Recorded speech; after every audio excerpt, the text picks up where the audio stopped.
In this, the 9th video in my series on the Latin subjunctive, I want to discuss conditional clauses. And notice here that I say discuss, not explain.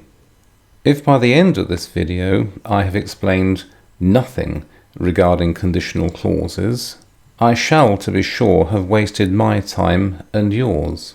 But I will not promise to make anything approaching a full explanation of these particular constructions. They are difficult. They have, I am convinced, been made more difficult through the various schemes of explanation adopted than they need to be.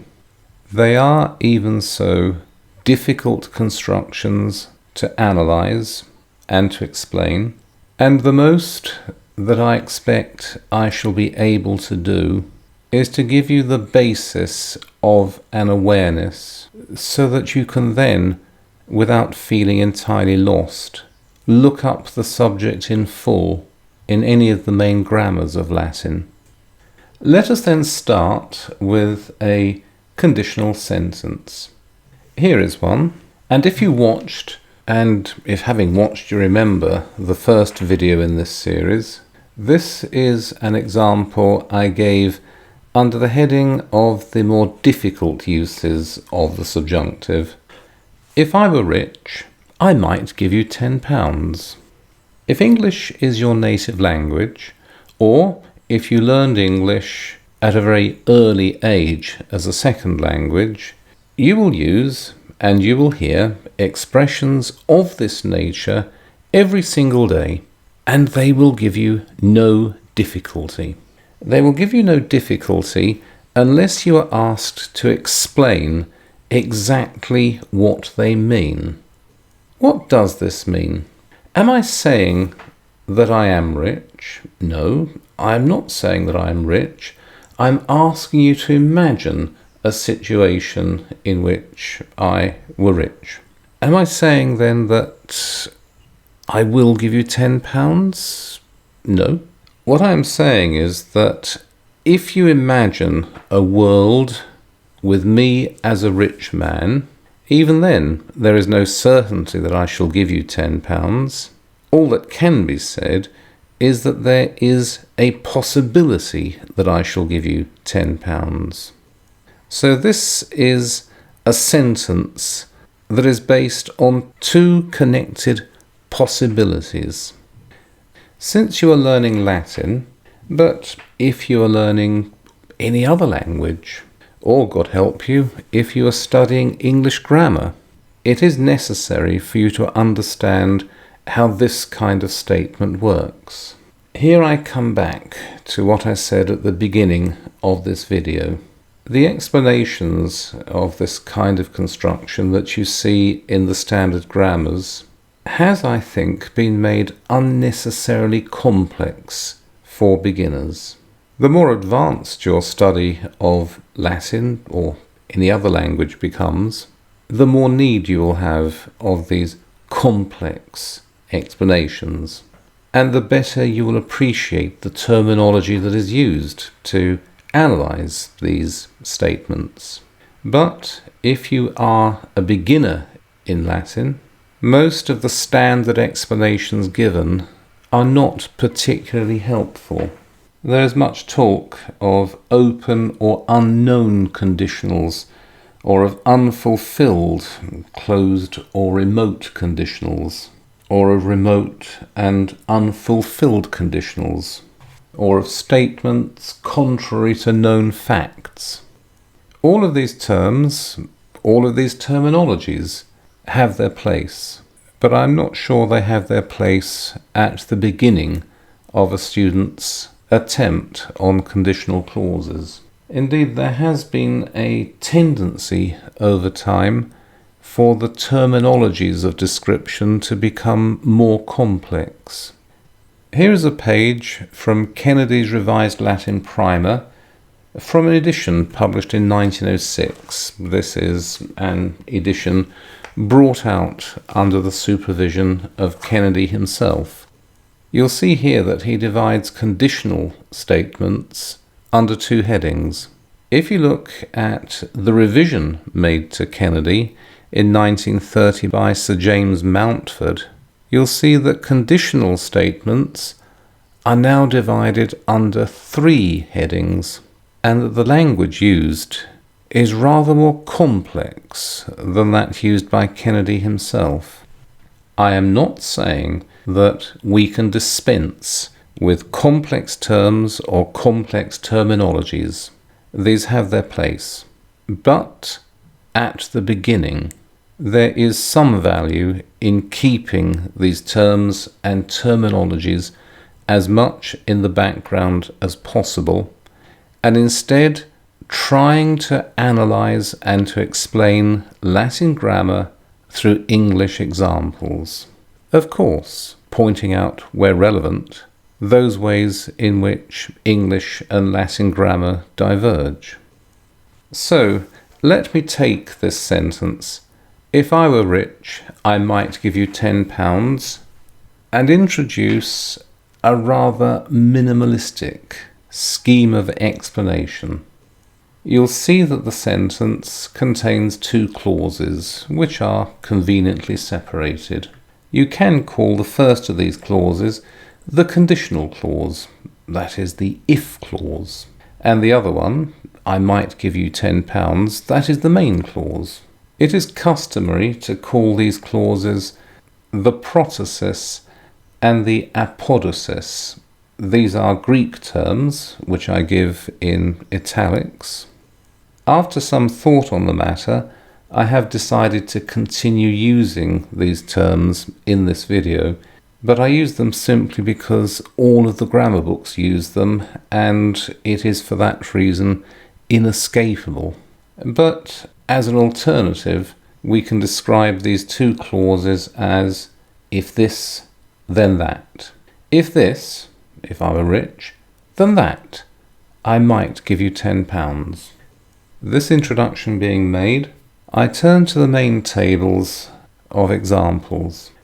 Let us give at the head of our table the headings of protasis and apodosis, or the if this, then that parts of a conditional statement. Let us then give the main conjunctions used in Latin to introduce a conditional clause. Si, nisi, sive, sive, siquis, nisiquis. I will use only the first of these, si or if, but you can expect to see the others and a few more beside that. Here is the first example. If there is a war, I will fight. I'm not suggesting that there will be a war. I'm not asking you to imagine that there will be a war. I'm simply making a statement of facts. If there is a war, and I make no comment on whether there will be a war, but if there is a war, I will fight. There is no need in English for any kind of subjunctive here. It is an indicative, that is, a non-subjunctive verb, and an indicative verb. All I would say before I look at the Latin equivalent is to ask you to look at the protasis of this conditional statement. If there is a war. Am I saying if there is a war now? No. What I am saying is that if there will be a war at some point in the future. We are not always logical in English in our use of tenses, and this clause, if there is a war, contains what is called a hidden future. It will be much more correct if I were to rewrite this as if there will be a war, I will fight. But if there will be a war sounds wrong. It doesn't sound right in English. But when I say if there is a war, I am obviously talking about the future. Let us see how this is done in Latin. Si bellum erit pugnabo. Notice that the Latin and the English exactly correspond, except that Latin does not make use of a hidden future, but gives an explicit future, erit. If there will be a war, I will fight. Si bellum erit, pugnabo. Indicative plus indicative. There is a great deal of attempted explanation in all of the main grammar books for why this statement, si bellum erit pugnabo, does not require a subjunctive. I'm not advising you to ignore that discussion, well, not to ignore it in the long term, certainly. But what I would suggest at the moment is that since the Latin and the English usage correspond, you should not ask too many questions about why a subjunctive is not needed here. You don't ask why in English no subjunctive is needed, therefore perhaps you should not, at the moment at least, ask why no subjunctive is needed in Latin. Let us look at a contrasting statement. If there were to be a war, I would fight.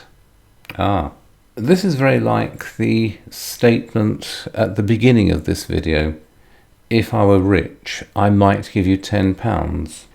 Here, in the protasis, in the if this part of the statement, I am explicitly asking you to consider the possibility of a war in the future.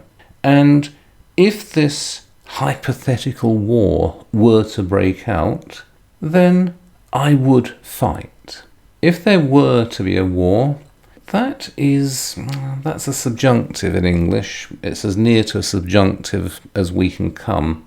I would fight. That's also a construction that corresponds to a subjunctive.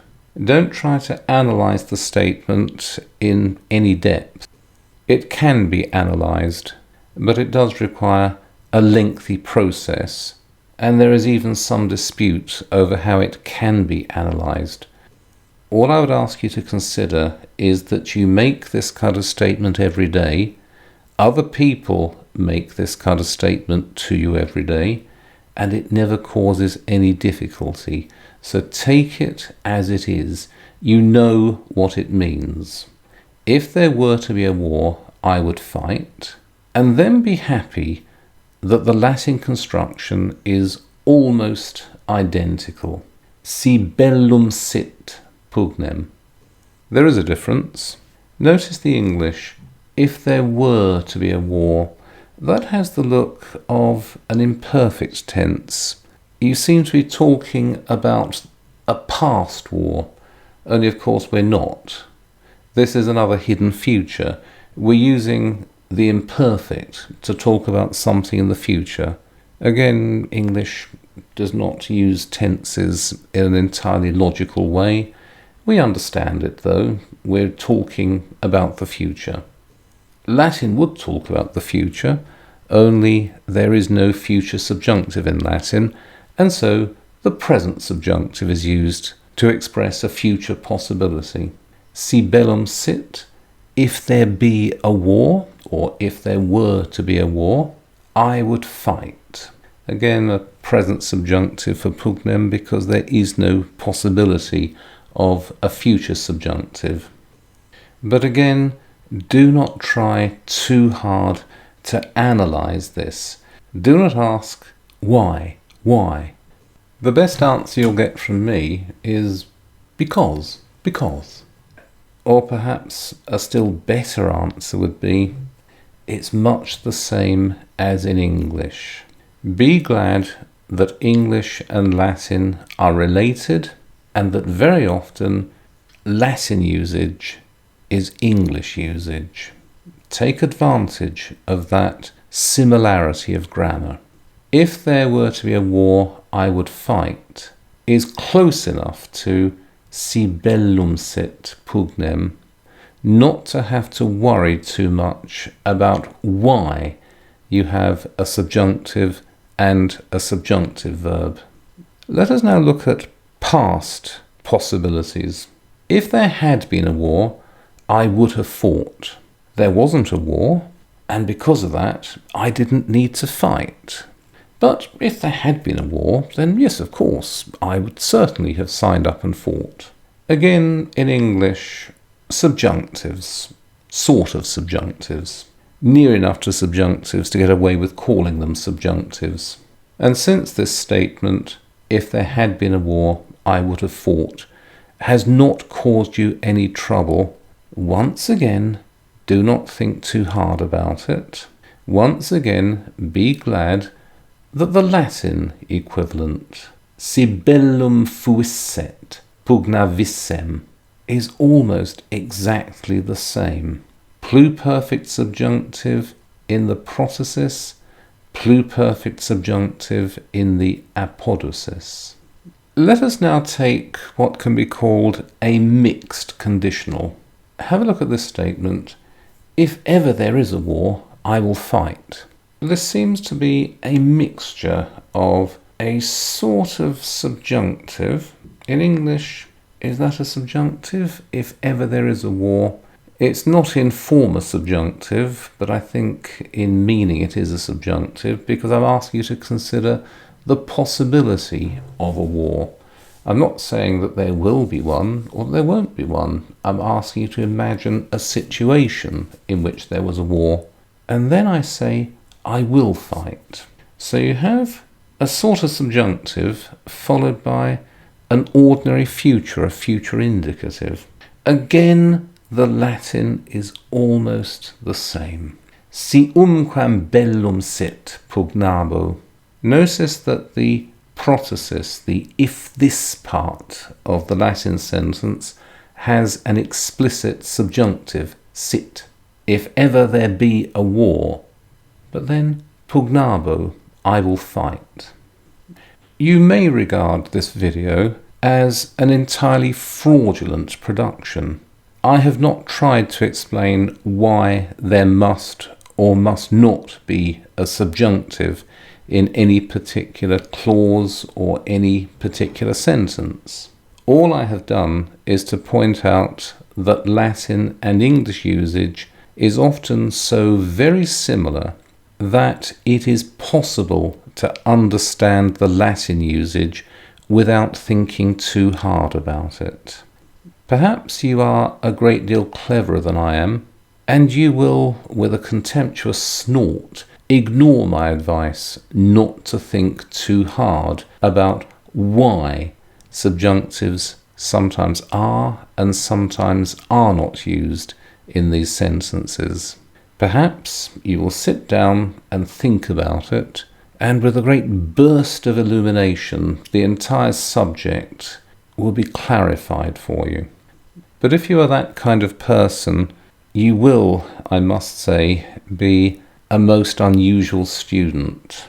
My experience is that students, particularly at the beginning, are best advised not to think too hard about constructions where there are similar constructions in English. Latin, for sure, does make a much more substantial use of the subjunctive than English does. There will be sentences in Latin that, literally translated into English, will look very strange and where the subjunctives will not be easy to explain. And I'll repeat the admission I made earlier. This video does not attempt to give anything approaching a complete explanation of the subjunctive. What I have tried to do is to give you an overview so that you can go to any of the main grammars and not be entirely at sea when complex terms or a complex terminology is used to explain things in Latin that already make perfect sense to you in English. In closing, I will take one of the sentences I gave but didn't translate at the end of my last video, the one on the use of the subjunctive in main clauses. Here it is. Nisi dominus custodire civitatem, frustra vigilat qui custodit eam. This in the Latin Bible is from Psalms 126. In the English Bible, 127. custodierit. That is a perfect subjunctive. Well, let's see what it means in English before we analyse it. Here is a fairly literal translation. Unless the Lord may guard the city, in vain he stays awake who guards it. Not a very elegant translation, so let's see what King James's commissioners did with it. Except the Lord keep the city, the watchman waketh but in vain. The perfect subjunctive, custodierit, is used here because the conditional clause applies to the present. If the Lord is not now at this moment guarding the city, then the watchman stays awake in vain.